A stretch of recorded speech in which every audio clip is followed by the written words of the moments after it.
Okay, Mark, time to get you your first little update video on Scout.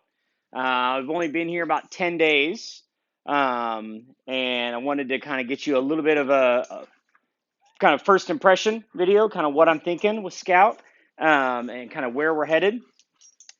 First off, the first 10 days, 2 weeks, there's a lot of buddy time, a lot of fun training. We're trying to make it, trying to make it happy. We don't really want to start out just going straight into heavy pressure or being really demanding. It doesn't go well when you do that. And so, we got to work on, building that relationship. The good news is Scout, I think, has all the tools, to make this work really well. First off, he and I have, he's totally happy with me, working with him. Um, like most high drive labs, very happy, well socialized, well adapted, doing just fine. In terms of being here around the kennel, he's doing great. He keeps his space clean. He's pretty easy to keep. He gets along real well with everybody. No problems there at all. He's always eager to get out and work, and train and spend some time. So um, I think he definitely has everything you're looking for. And definitely when it comes to retrieving ability, he's 10 out of 10. I mean, he's got loads of talent. You've done a good job getting him started. And so I want to talk about, what we're doing to start to build this force fetch platform, to go as far as I'm going to go, and then you can continue or whatever we're going to do. So force fetch is all just an extension of formal obedience. Okay, so everything starts with formal obedience, and what I mean by that, heel, good boy, hey, come on. Psst. Was there a girl sitting there? Sit. Formal obedience means that it's where we are doing the basic on leash obedience, and we are making it crisp, making it sharp. We are not repeating commands, and we are applying pressure to get responses. All right. So, we want to kind of ease into this, and it's clear Scout knows this stuff. It may be a little different the way I've been telling him to do it from what you did it, but I wanted to show you the beginnings of what we've been working on. Heel. So what I'm looking for with heel is I'm looking for him, on the left side. I'm looking for his nose in front of me, his tail behind me, and I want him to have his nose up. I don't want him sniffing the ground. I want him looking forward or looking at me. Good. And I don't want to be nagging him to pull him back. I don't want to be nagging him, pulling him forward. I want him to move with me. I want it fluid.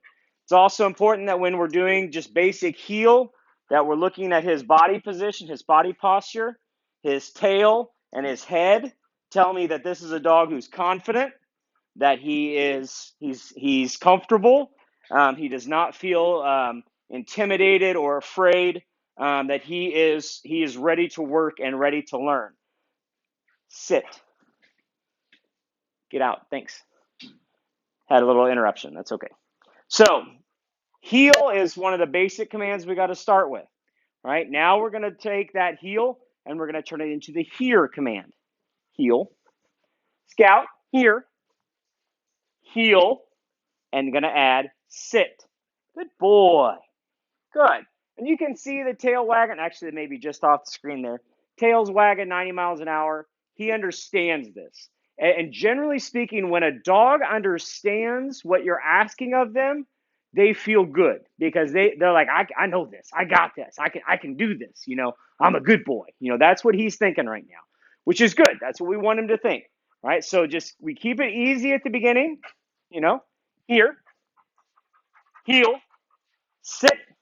Good dog. Very good. So that's what we want to look at to begin our formal obedience. Now, Force fetch is nothing more than formal obedience, but instead of controlling their feet, we're going to control his mouth. And this is a totally foreign concept for the dog, right? What we've been working on to introduce hold conditioning is I come down here to his level. My left hand is holding on to his collar, and I'm going to take my right hand and I'm going to stick it in his mouth like this. Give! And I stick it in his mouth until he quits resisting me. Sit. And then I use the give command to take it out. Now, Scout did not fight me at all there, which is good. He shouldn't be, because we've been doing this for a week. And so he's got the idea down. Okay, he has to relax when something's in his mouth because I'm going to make him hold it. Okay. So the first thing is to have him hold my hand. The second thing is to carry the hand. Okay. So as soon as they will hold it in their mouth, then we need to move with it in their mouth. So I'm going to put my hand in his mouth. Boy, heel, and we're going to do the heel, here, heel, sit, give, good boy. So we want him to understand we're going to do both at the same time. That needs to come early in the process, the idea that I'm going to control your mouth and your legs at the same time. Okay, so we start off with the hand because it is the easiest thing for me to keep in his mouth. Now we're going to move up to the force fetch stick. Okay, the fetch stick is a bumper that has two soft ends and then a hard end in the middle. So it's really nice and easy to grip. And we've only just started with the actual force fetch stick, but he's pretty excited about it. Our Scout's excited about everything. Okay, so we're going to get this, pry his mouth open, get the stick in there, and we're going to just put it in. Now, I'm not saying any command here. I'm reassuring him. I'm tapping the bottom of his mouth to help remind him I need him to keep his mouth closed. Good. Oh. Give! And then after he quits resisting me, then I use the give command to let it come out. All right? Now, of course, if he can hold it, let's carry it. All right? And I'm going to be helping him all along the way here. I'm going to have my hand under his jaw, holding the stick in here so he cannot get it out. Here, heel, sit, and we're going to hold. Good. Some people use the hold command here. I do not, because hold simply just means to continue doing what you're doing. We're going to have a word for it later. Good boy. Good. We take our hand away. Good. Give. Good dog. Now, that's about as far as we have made it, where he is demonstrating some control of the object, of holding the object. And for fun, we give the stick a little toss. Right here, bud. Come on. Attaboy. Give. Good dog. And if he brings it to me, we're going to use that command, that give command. Attaboy. If he doesn't hand it to me, we simply don't say the command at this point. Good boy. Give. All right. So that's a little look at what we've been working on. I think Scout is doing fine. A great start. No complaints. He seems to be a quick learner. I will say this: he definitely is pretty interested in girls. We have some girls in heat, and he's standing over here at the door. This is what he's doing. He's over here at the door, like, "Hey, you gonna let me out the door? I want to go overseas, say hi to the girls." So that's what he's worried about at the moment. But anyway, we're off to a good start.